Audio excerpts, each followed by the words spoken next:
नैबे भिडिअ'खौ मोजां जोबजासे नाय रायजोफोर। मानो होनना बुङोबा फाग्ला कबिराज बाबाया दिनै पुलिसफोरनि आखायाव आरोना साननैसो सिगां बावैसो आथिं लेंग्रा लेंग्रा जानाय खोनायै सोरबा रायज्लायनो रोङि बेफोरखौ जोबोद फाहामसारदोंमोन, नाथाय बेफोर सब फेकसो। नोंथांमोना नायलांबानो जाबाय। नै दा सासे बिनानावा भिडिअ'नि गेजेरजों मोजां रोखा रोखा फोरमायगासिनो दं आरोना। भिडिअ'खौ जोबजासे नाय होमबानो बुजिगोन आरोना। नायलांदो बिदिब्ला। फाग्ला बाबाया पुलिसजों नागिरजागासिनो आरो रायजो राजाफोर। बिथांनि चेम्बारखौबो पुलिसा बन्द खालामनानै होबाय, ओमफ्राय मानसिखौबो नागिरगासिनो दं आरोना। ओमफ्राय एसे दामनानै होनि आङो भिडिअ'आव भाइरेल जानाय फाग्ला बाबा, जायनाखि नैबे बिनानावखौ सिकित्सा खालामदोंमोन। बे फाग्ला बाबाया पुलिसजों नागिरजागासिनो आरो रायजो राजाफोर। बिथांनि चेम्बारखौबो पुलिसा बन्द खालामनानै होबाय, ओमफ्राय मानसिखौबो नागिरगासिनो दं आरोना। ओमफ्राय एसे दामनानै होनि आङो भिडिअ'खौ, नोंथांमोना नायलांबानो जाबाय। বন্ধ কৰিছে, কিন্তু তেওঁলোকে বলপূৰ্বকভাৱে এবাৰ বন্ধ কৰি যোৱাৰ পাছত তেওঁলোকে আকৌ পুনৰ আমাৰ এই অঞ্চলত ভুৱা চিকিৎসা কৰি আছে। ইয়াৰ ৰোগী কোনো ভাল হোৱা নাই। বিভিন্ন অঞ্চলৰ পৰা ভিডিঅ'সমূহ দেখি পেলাই যিহেতু মানুহসমূহ ইয়ালৈ আহিছে, আমি মানুহসকলক যিসকলে এই বাবাৰ ভিডিঅ' চাই আহিম বুলি ভাবিছে তেখেতসকলক আমি আজি এই আপোনালোকৰ চেনেলৰ মাধ্যমে জনাব বিচাৰিছো যে আচলতে এই বাবাৰ জৰিয়তে কোনো চিকিৎসা ভাল হোৱা নাই। 500 টাকা बियोमोन जाहैदों। माने सिगां नायनोबा फैसा होग्रो होमबासो नायगोन आरोना। ओमफ्राय नङाबा लाइनाव थाबाय था फ्रियाव नायनोबा, बेबायदि आरोना। ओमफ्राय बुज्रावला बायनायखौथ' बयबो नुखाबाय। बुज्रावला बायनायाव कि बेमारा हामो सोरबा, इमान गिदिर बेमारा पेरालाइसिस जानाय, बबा खाना खानि, ओमफ्राय खोमा खोनायै, आथिं खंगा खंगि, आखाइ खंगा खंगि, इमान गिदिर गिदिर बेमारा बिनि बुज्रावनायाव हामथारगोन आरो। थाबायनो हायैफोरा सासेबो हामाखैनो आरोना। बिनि थाखायनो सोरबा खौरां हरबाय, खौरां हरनानै बिथांखौ नागिरफैदोंमोन जाहैदों बिनि मानसि नायग्रा चेम्बाराव आरोना। ओमफ्राय पुलिसखौ फैदों होननानै मिन्थिनानै बिथाङा ओइदिनखालि चेम्बारावनो फैयासै जाहैबाय। चेम्बाराव फैयैलाय पुलिसफोरा बिनि चेम्बारखौ बन्द खालामनानै गालांदोंमोन आरो। ओमफ्राय बन्द खालामखांनायनि उनावबो पुलिस थांखांनानै आरो मानसि नायनो लाबावदोंमोन जाहैदों बिथाङा। ओमफ्राय दा बिथांखौ मोनबानो पुलिसा ग्रेप्टार खालामगोन आरोना। सानसेखालि आंनि न'आवबो थांखांबाय आरो लोगोफोर। ओमफ्राय आंनि हौवानि आखाइखौ नायबाय, ओमफ्राय आंनि आखाइखौबो नायबाय। नायनानै जि गिदिर गिदिर ग्रह दं होननानै खिथाबाय आरो दै। ओमफ्राय ग्रहखौ माबायदि दानगोन बेखौबो खिथाबाय बिसोरो। गावसोरनो नालेंखर जराबा हरनांगौ जाहैदों। ओमफ्राय गावसोर कामाख्या मन्दिराव फैनानै दानफैगोन आरो ना ग्रहखौ।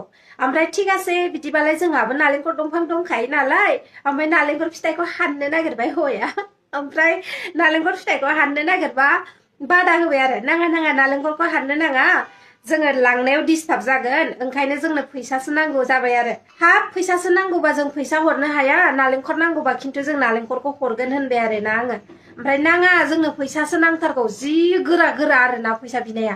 ओमफ्राय जोङो नालेंखरखौसो हरगोन बाबा, दा फैसा गैया। ओमफ्राय खुलुमनानै आङो 50 थाखा होबाय आरो ना। 50 थाखाखौ लालायबावा आंनि आखायाव होफिनबाय आरो। ओमफ्राय जि नालेंखरनि फैसा नांथारगौ बिसोरनो। ओमफ्राय आंबोथ' रागा जोंबाय, हाब फैसायानो गैयाबा नोंसोरनो दा 500 मानि फैसा मानिफ्राय हरनांगौ आं होननानै 500 बिबाय आरो। नालेंखर जराबायाव 500 थांगोन होननानै। ओमफ्राय दानाबा आंजों नांलायबावबाय आरोना। नांलायनानै आंनि आखाइनि 50 थाखाखौ थाब सेख'नानै लानानै ब्लड थांबायब्रा। बिदि जायो सोरबा। ओंखायनो इसोरो लुथिग्रासो दै लोगोफोर। मालाबाबो बाबा नङा बिसोरो। बाबा होननानै जानायबो होनाङा, लोंनायबो होनाङा, जै नुबानो दरजाया ख्रेट मारिनानै थाखा। मा मा मा अ मा होननानै गाबख्रावबाबो दा ओंखारथार। बाराबा मानसि ज' लिंनानै थिग रायनानै हर, मिथिबाय। आरो रायनायावबो थाङाबाथाय बुनानै हरगोन होननानै बुं।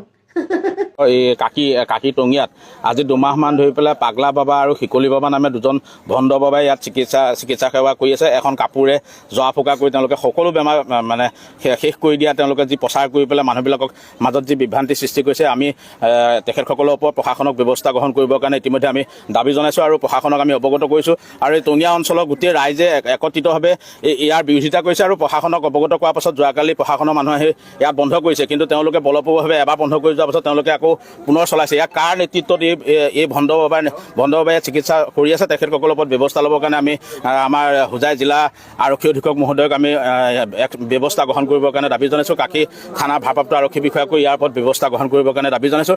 আমি আচলতে এইটো কাৰণে আমাৰ এই অঞ্চলৰ ৰাইজ ওলাই আহিছে যে যিহেতু আমাৰ এই অঞ্চলত ভুৱা চিকিৎসা কৰি আছে, ইয়াৰ ৰোগী কোনো ভাল হোৱা নাই।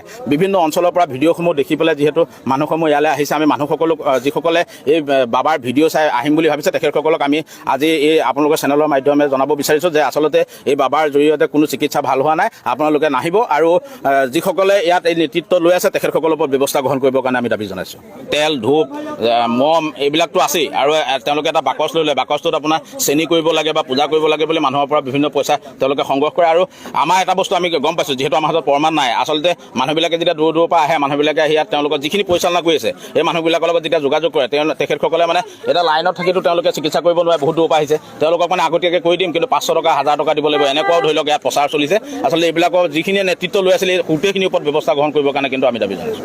আৰু এটা আপোনালোকে দেখিছেই ইয়াত ধৰি লওক কেনেকুৱা কৰিছে, তেওঁলোকে বিশ্বাস উপজাবৰ কাৰণে তেওঁলোকে হনুমানৰ ফটো লগাইছে, বিষ্ণুৰ ফটো লগাইছে, গণেশৰ ফটো লগাইছে, চব মানে আপুনি চাওক ৰুমটোৰ ভিতৰত চব মানে ভগৱানৰ ফটো লগাই তেওঁলোকে ইয়াত তন্ত্ৰ কৰিছে। আচলতে নীতি নিয়মটো একো নাই, তেওঁলোকে ফটোৰ সন্মুখত মম জ্বলাইছে, কি কৈছে তেওঁলোকৰ নিয়মত তেওঁলোকে কি কৈছে নাজানো, তেওঁলোকে আপুনি চাওক চব মানে ভগৱানৰ ফটো লগাই লৈ তেওঁলোকে এনেধৰণৰ বেপাৰ তেওঁলোকে সৃষ্টি কৰিছে। ইয়ালৈ আহিছে আমি মানুহসকলক, যিসকলে এই বাবাৰ ভিডিঅ' চাই আহিম বুলি ভাবিছে তেখেতসকলক আমি আজি এই আপোনালোকৰ চেনেলৰ মাধ্যমে জনাব বিচাৰিছোঁ যে আচলতে